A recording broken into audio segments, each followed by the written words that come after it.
హైదరాబాద్లో రియల్ ఎస్టేట్కు మళ్లీ పూర్వ వైభవం. బృహత్తర ప్రాజెక్టులతో మళ్లీ పరుగులు.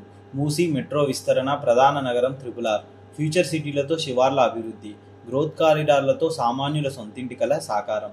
పెట్టుబడులకు దక్షిణ ప్రాంతాలు బెటర్ అంటున్న రియల్ వ్యాపారులు. మూసీ సుందరీకరణ, మెట్రో విస్తరణ, regional ring road, future city, Hyderabad స్థిరాస్తి రంగాన్ని నెక్స్ట్ లెవెల్కు తీసుకెళ్లడం ఖాయమని ఈ బృహత్తర ప్రాజెక్టులు వచ్చే ఏడాదిలో ప్రారంభమవుతాయి. దీంతో రియల్ ఎస్టేట్ మార్కెట్ మళ్లీ పూర్వ వైభవాన్ని సంతరించుకుంటుందని చెప్పేసి భారత స్థిరాస్తి డెవలపర్ల సమాఖ్య క్రెడై తెలిపింది. ప్రభుత్వ ఆస్తులు, జలాశయాల రక్షణ కోసం ఏర్పాటైన హైడ్రా అవసరమే. దాన్ని కార్యరూపంలోకి తీసుకొచ్చిన తీరే గందరగోళాన్ని సృష్టించింది.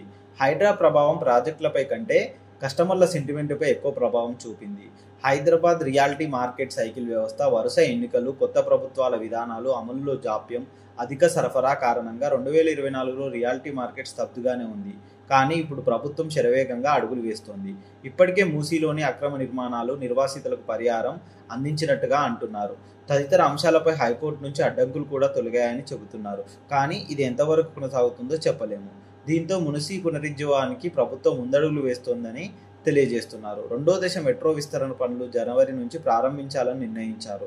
త్రిపుల్ ఆర్ నిర్మాణం, 14,000 ఎకరాల్లోని ఫ్యూచర్ సిటీలను ప్రభుత్వం ప్రతిపాదించింది.